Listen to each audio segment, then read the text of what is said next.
I want you to just picture a scenario for a second. It's, say, a Tuesday evening. Okay. You have had a long, really exhausting day at work. Your brain is just fried. Mm-hmm. You finally made it home, kicked off your shoes, maybe you've just collapsed onto the sofa, and you're just about to tune out the world. Yeah. And then you hear it. The knock. The knock at the door. The dreaded knock. It's the sound of the outside world demanding your attention when you have, like, none left to give. You have nothing left. Exactly.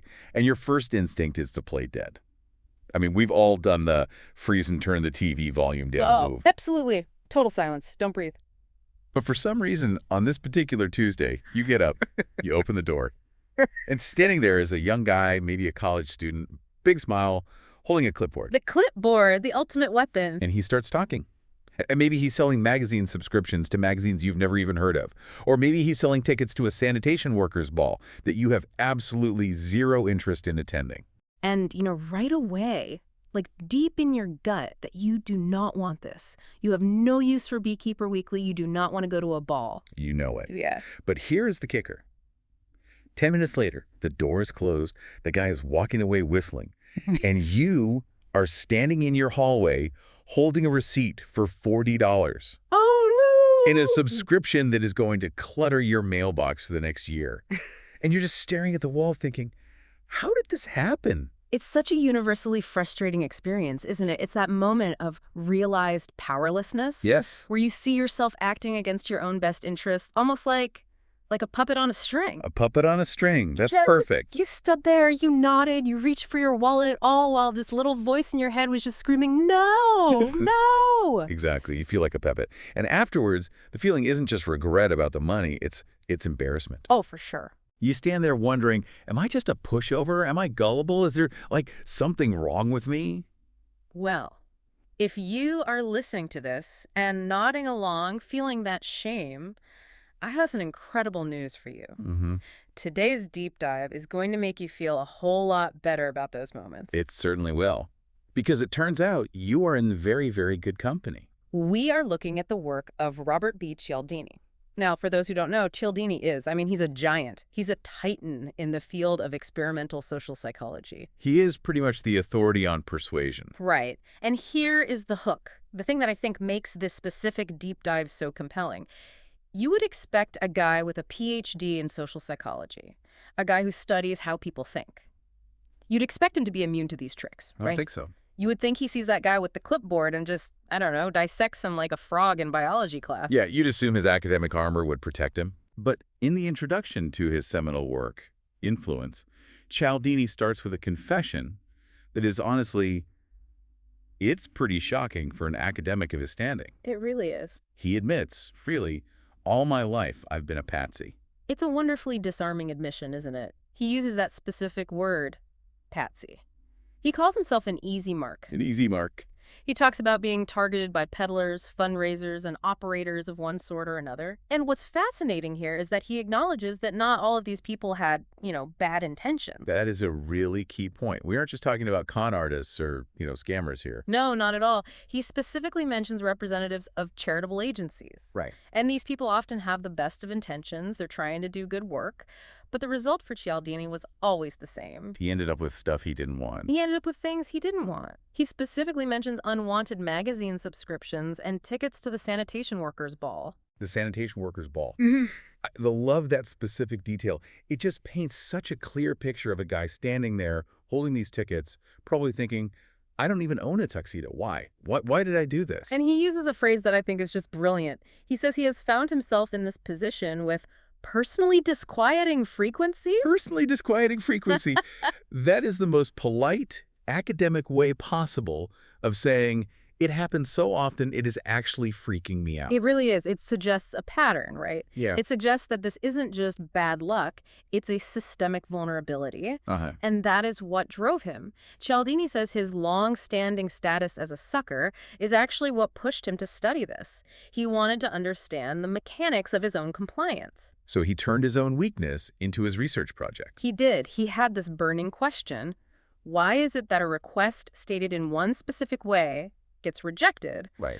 But if you ask for the exact same favor in a slightly different way, it succeeds. That really is the million-dollar question, isn't it? It's like a magic spell. It is. You say, abracadabra, and the door stays locked. You say, open sesame, and suddenly it swings wide open. The content of the request hasn't changed, but the delivery has. It's triggered something. That is the central mystery of our deep dive today. We are exploring the psychology of compliance. Okay. And I want to be clear about our mission here. We aren't just listing, sales tricks to help you sell a used car, although you might learn some of those. Right. We are looking at the fundamental psychological factors that cause one human being to say yes to another. We are looking at the machinery of persuasion. So we're working from the introduction to Cialdini's influence.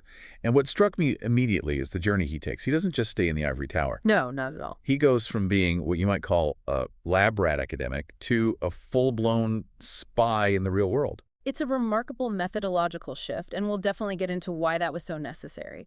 But broadly speaking, this deep dive covers that transition, his discovery of what he calls the weapons of influence, and crucially, how the modern world is actually making us more susceptible to these weapons, not less. Okay, that is the part that really scared me, honestly. Yeah. The idea that we are getting more vulnerable as we get more advanced. Yeah. But before we get to the scary future stuff, let's unpack how he started. Because he didn't start as a spy, right? Right, he didn't. He started where most psychologists start, in a building on a university campus. Correct. He began as a traditional experimental social psychologist. And if you know anything about how that world works, especially back in the mid-20th century, the standard operating procedure is the laboratory experiment. So paint the picture for us. What does that research actually look like? Well, you can imagine a quiet, sterile hallway in a psychology building. Okay. You've got these small rooms, maybe with two-way mirrors, and your subjects, the people you're studying, are almost exclusively college students. Because they're right there, and they need the extra credit for Psych 101. Exactly. It's a convenient sample. It's easy. You bring them in, you give them a task, you control the environment perfectly, and you measure their responses. It sounds logical. Yeah. I mean, that's how science works, right? You isolate the variable. It is logical, and it's useful. I mean, Cialdini is quick to admit that psychologists know a lot about the principles of influence from this kind of lab work. So isn't that useless data? It's not useless, no. You can learn about cognitive dissonance or group conformity in a lab, but... There's a but. There's a big but. Cialdini hit a wall. He realized something was missing. And what was missing? Reality. The world beyond the psychology building. He realized that while the experimental work was necessary, it wasn't sufficient. Okay. And this is a critical distinction in science. You can prove a principle exists in a lab, but that doesn't tell you how important it is in the chaotic, messy reality of the real world. He puts it really well in the text. He says the lab didn't allow him to judge the importance of the principles. Because, let's be honest, a college student participating in a psychological study, they're not really risking anything. Precisely. The stakes are artificially low. If a student says yes or no in an experiment, the consequences are minimal. Right. Maybe they lose a few minutes of time. Maybe they lose a theoretical $1. But they aren't losing their life savings. They aren't buying a car they can't afford. They aren't standing in their hallway with a magazine subscription they hate. Exactly. The emotional pressure just isn't there. Cialdini realized that to understand the true power of compliance, the kind of compliance that empties bank accounts, he needed to look at the people he calls compliance professionals. Compliance professionals? That sounds so official. Yeah. Like they have a badge or something. Who are we talking about here? We're talking about the people whose entire livelihood depends on getting you to say yes. Okay. Sales operators, fundraisers, recruiters, advertisers, public relations specialists. The people who have been making Cialdini a patsy his whole life. The very same. And here is where it gets really interesting and where Cialdini applies a sort of like an evolutionary biology lens to social interaction. He points out that for these professionals, persuasion isn't an academic exercise. It is a matter of survival. I love that line in the text. The law of survival of the fittest assures it. Think about what that really means. It's a brilliant observation. Imagine the ecosystem of sales. Okay. You have thousands of salespeople trying thousands of different tactics. Some try being aggressive, some try being meek, some try logic, some try emotion. And if a salesperson uses a technique, that doesn't work. They don't make the sale. And if they don't make the sale? They don't make commission. They can't pay rent. They get fired. Yeah. They fall away, as Cialdini puts it. They get weeded out. They're weeded out of the population. The bad techniques died out because the people using them fail. Right. But the ones who do know how to get people to say yes, the ones who stumble upon a phrase or a gesture that triggers that compliance, they stay, they flourish, they become the managers. They write the training manuals? They write the training manuals. They pass those techniques down to the next generation. So what you are left with, essentially, is a group of people who are the evolutionary winners of the persuasion game. Yes. They possess what Cialdini calls the richest vein of information about what actually works on human beings. They aren't guessing. They are using techniques that have been battle-hardened by decades, maybe even centuries, of natural selection. That makes so much sense. It's like, why study the theory of swimming in a library when you can go talk to the sharks who have been swimming in the ocean for millions of years? That's a very apt analogy. The compliance practitioners have a practical, battle-tested understanding that goes far beyond the vague and amateurish understanding the rest of us have. Right. Even though we all use these principles on our neighbors, our friends, lovers, even our kids, we are amateurs. These guys are the pros. So, Cialdini decides he needs to learn from the pros. He needs to tap into this richest vein of information. But he runs into a problem. Yeah. He can't just send them a survey asking, hey, how do you trick people? No, that wouldn't work. Dear Mr. Salesman, please explain your psychological manipulation tactics for my academic paper. They're not going to tell him the truth. And they might not even know the truth in a scientific sense. They just know it works. Exactly. And that leads to the most exciting part of his methodology. He decided he had to go undercover. Okay. He engaged in a program of systematic immersion. For nearly 3 years, he combined his experimental studies with something much more radical. He became a participant observer. He became a spy. Let's unpack this participant observation thing. It sounds like something out of an espionage novel. It kind of is. It's a research approach where the investigator infiltrates the setting with a disguised identity and intent. You don't stand on the outside with a clipboard watching people. You become one of the people. Cialdini became a full-fledged participant in the groups he wanted to study. So just picture this. You have this respected academic, probably has patches on the elbows of his tweed jacket. I'm sure of it. And he takes that off, and he puts on, what? A cheap suit, a trainee's badge. Whatever the role required. He infiltrated a huge variety of organizations, and the list he gives is just a gallery of high-pressure sales environments. Let's go through some of them, because I think it helps to visualize where this guy was. First up, encyclopedia sales. The classic door-to-door grind. I mean, imagine the psychology of that. Right. You are walking up to a stranger's house, you're an intruder, you have maybe 10 seconds to build rapport before they slam the door in your face. And if you get inside, you have to convince them that buying this massive set of books is the only way to be a good parent. Exactly. It exploits guilt, aspiration, fear for the child's future. It's a masterclass in emotional manipulation. Okay, then he mentions vacuum cleaner sales. Another brutal environment. You're in someone's living room, demonstrating how dirty their home is. You're basically shaming them into a purchase. Portrait photography. Which plays on vanity and memories and family obligation. Don't you want to capture this moment of your child's life forever? They grow up so fast. Oh, that's good. And my personal favorite, dance lesson companies. Oh, the dance lesson scam is legendary. I can just see it. You get someone in for a free lesson. You tell them they have natural rhythm. You make them feel graceful and talented. And then once their ego is all inflated, you hit them with the package deal. Right. You just need 10 more lessons to really master the tango, and suddenly they're signing away thousands of dollars. And Cialdini just threw himself into all of these. He answered the newspaper ads for sales trainees. He sat in the training rooms. Listen to the managers explain the scripts. He let them teach him their methods. This is crucial. He wasn't just watching, he was learning as if his livelihood depended on it. He wanted to feel the pressure. He wanted to see how the techniques were passed down from one generation to another. It also says he penetrated advertising agencies, public relations firms, and fundraising agencies. Right.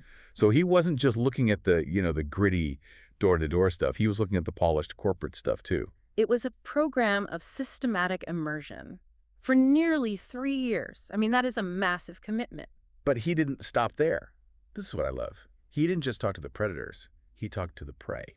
Or rather, the protectors of the prey. Right. Yes, he employed a natural enemies approach. He interviewed police bunco squad officers. Bunco squad. That is such a great old school term. These are the cops who investigate scams and frauds, right? Correct. Swindles, confidence games. Bunko refers to a swindle, and these detectives have a very specific view of the world. They see the aftermath. They see the people who got tricked. They see the wreckage, they hear the victim say, "I don't know how it happened, he just talked me into it." The police have a very clear, very cynical view of the tactics because they see the damage they cause. And he also spoke to consumer agencies. Yeah, the people who received the complaints. "I bought this vacuum and it doesn't work, and they won't let me return it." So he's got 3 points of view. Exactly. By looking at the scammers, the legitimate sellers, and the police who catch the scammers, he created this triangulation of data. Okay. He was seeing the phenomenon of compliance from every possible angle. So he spends 3 years in the trenches. He's selling encyclopedias. He's dodging doors slammed in his face. He's talking to cops. And he starts to see patterns. He does. Because I imagine at first it just looks like chaos. There are thousands of different sales scripts, thousands of different gimmicks. It does seem overwhelming at first. Cialdini notes that there are indeed thousands of different tactics. Right. If you look at a script for selling a car versus a script for getting a donation for a charity, they look totally different on the surface. Yeah. One talks about horsepower. The other talks about starving children. But, and this is the real aha moment, he realized that the majority of them fall into just 6 basic categories. Only 6 out of thousands. Just 6. He argues that each of these categories is governed by a fundamental psychological principle, a principle that directs human behavior. So essentially, every single trick, every sales pitch, every act now offer is just a different flavor of one of these 6 core psychological triggers. Precisely. It's like discovering the primary colors of persuasion. Ah, I like that. You can mix them to make a million different shades, but ultimately it all comes back to red, blue, and yellow. These principles give the tactics their power. We're going to list these 6 principles in a bit because they form the framework of his entire theory. But before we do that, I want to dig into how these principles work because Cialdini uses a very specific phrase. He talks about automatic, mindless compliance. This is the crux of the problem and the solution for the compliance professional. The goal isn't to get you to think about the product and make a rational decision. No. The goal is to bypass your thinking entirely. To get a willingness to say yes without thinking first. Yes, and Cialdini discovered that the nature of the request is key. Remember his original question. Why does one request fail while a slightly different phrasing of the same request succeeds? Right, the open sesame thing. Exactly. It's because the successful request triggers one of these automatic principles. It presses a button in our brain. Cialdini often uses the analogy of animal behavior, specifically ethology. Animal behavior. Like turkeys. Exactly like turkeys. He talks about how in nature, animals have fixed action patterns. Okay. A mother turkey will mother anything that makes a specific cheep, cheep sound. Right. Even if it's a stuffed polecat. Her natural enemy, if it makes the sound, she mothers it. So she doesn't think, is that a baby? She just hears the sound and reacts. Click where... Click where the trigger happens, the behavior follows. And Cialdini argues that humans have these buttons too, and the professionals know how to press them. But wait a minute, is this just us being lazy or stupid? I mean, why would we evolve to have these buttons if they just make us easy targets for vacuum cleaner salesmen? That is the fascinating paradox. It is not about stupidity at all. In fact, Cialdini argues that this automatic compliance is a necessary mechanism for survival. Necessary. Yeah. How does buying an unwanted magazine help me survive? The magazine doesn't, but the system that led to it does. Think about the world we live in. Think about the informational crush of modern life. That's the phrase he uses. The informational crush. I feel that every time I look at my phone. And remember, Cialdini wrote this decades ago. Oh, wow. Before the internet, before smartphones, before social media. If he thought there was an informational crush then, imagine what he would say about our lives now. He would probably faint. We are bombarded with decisions, data, choices, and interactions every single day. If we had to fully analyze every single aspect of every single decision, every magazine subscription, every request for a donation, every grocery item, every click on a website, we would freeze. We would be paralyzed. We wouldn't be able to function. We'd be stuck in the toothpaste aisle for 3 hours analyzing ingredients. Exactly. So we rely on shortcuts. We rely on these psychological principles to make decisions for us. We use heuristics. Give me an example of a shortcut. If an expert says it's good, I'll buy it. That's the authority principle. Right. You don't research the medicine yourself. You trust the doctor. If my friend likes it, I'll like it. That is social proof or liking. If everyone else is doing it, it must be the right thing to do. These are efficient. And usually, they steer us right. Usually. Usually the expert is right. Usually the crowd is safe. So these shortcuts save us time and energy. They allow us to navigate the world on autopilot. But the compliance professionals know this. They know we were running on autopilot because we have to run on autopilot. And they just step in and hijack the controls. They fake the cheap sound. That is the perfect metaphor. They aren't creating the behavior. They are commissioning the force of these natural principles to serve their own ends. Right. They dress in a lab coat to trigger your authority reflex, even if they aren't a doctor. They put bestseller on a book to trigger your social proof reflex, even if they bought all the copies themselves. That is so insidious. They are using our own survival mechanisms against us. And Cialdini has a warning here about the future. He says the ever-accelerating pace of life is going to make this more prevalent. This is the part that really struck me. He predicted that as the world gets more complex, we won't have the luxury of thinking more about our decisions. No. We will be forced to think less. We will have to rely more on these automatic shortcuts. The more data we have, the less time we have to process it. So we revert to primitive automatic responses. So as technology advances and we get access to more information than ever before, we actually become more like robots in our decision-making. Ironically, yes. The information overload forces us to become click-whirr machines. And that means understanding the how and why of automatic influence is becoming increasingly important for society. It's a survival skill for the modern age. Okay, so let's arm our listeners. Yeah. We need to know what these weapons are. Yes. If we are going into battle against these compliance professionals, we need to know what they are holding. Cialdini identifies 6 pillars. 6 pillars. We aren't going to define them in excruciating detail right now because Cialdini dedicates a whole chapter to each in the book, and our source text today is just the introduction. But we need to know what to look out for. What are the 6 weapons of influence? All right, here is the roster. These are the psychological principles that govern human behavior. Number 1, consistency. Consistency. Okay, so this is the idea that once we make a choice or take a stand, we feel pressure to behave consistently with that commitment. Right. If I can get you to say, I am a healthy person, you're more likely to buy the vitamins I'm selling because you want to be consistent with that self-image. Got it. Okay, number 2. Number 2 is reciprocation. The old, I did something for you, now you do something for me. Even if the thing I did for you was unwanted, like the Hare Krishnas giving out flowers at airports back in the day. Oh, yeah. You take the flower. You feel an obligation to give a donation. It's hardwired into us. Okay, what's number 3? Number 3, social proof. Everyone else is doing it. The laugh track on a sitcom. The long line outside the club. We view a behavior as more correct in a given situation to the degree that we see others performing it. Makes sense.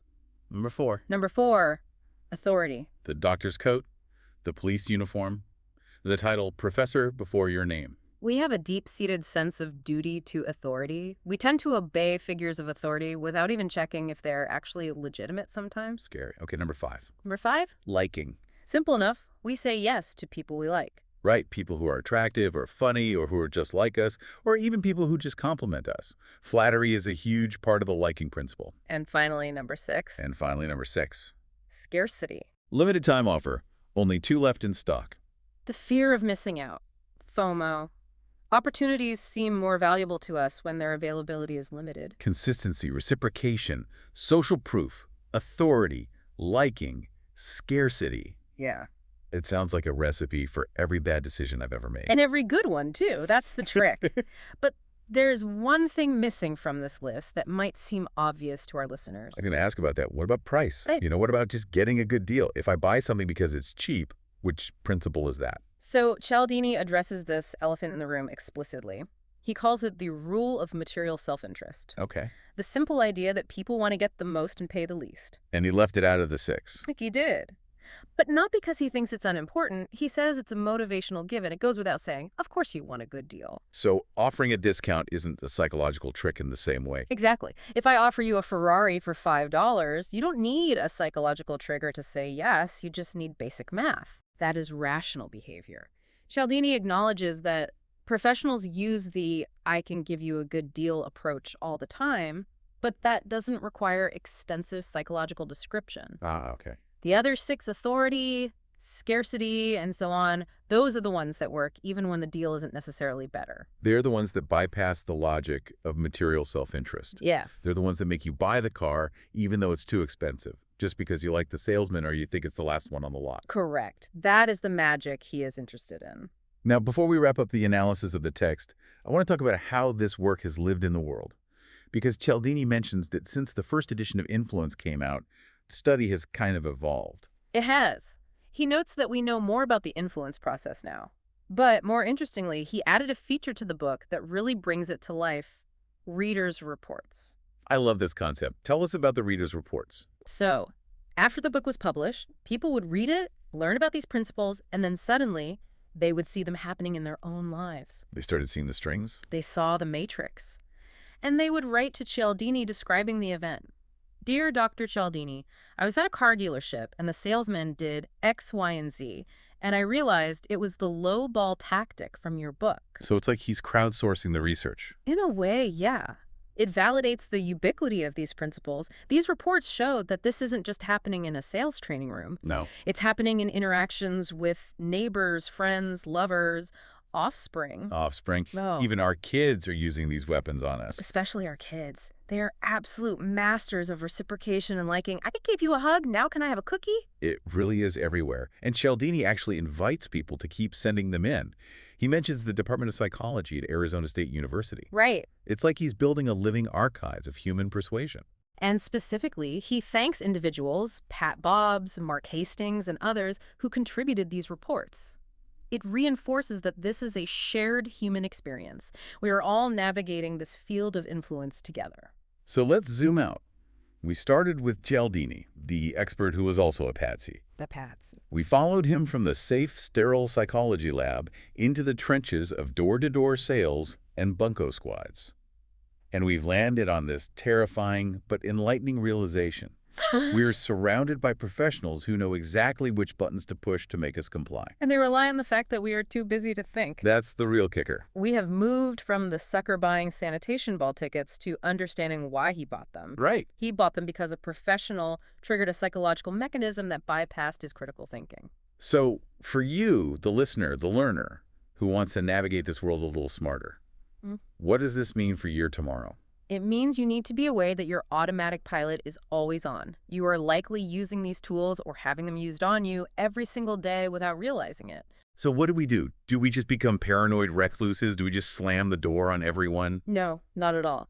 The goal isn't paranoia, it is awareness. The next time you feel that urge to say yes without thinking, that click whir moment, just pause. That pause is everything. It is. Just ask yourself, am I deciding this because I actually want it? Or am I deciding it because I feel guilty, which is reciprocation? Or because I'm afraid it will run out, which is scarcity? Or because the guy's wearing a nice suit, authority? Just naming the weapon takes away its power. Exactly. Once you see the strings, you are no longer a puppet.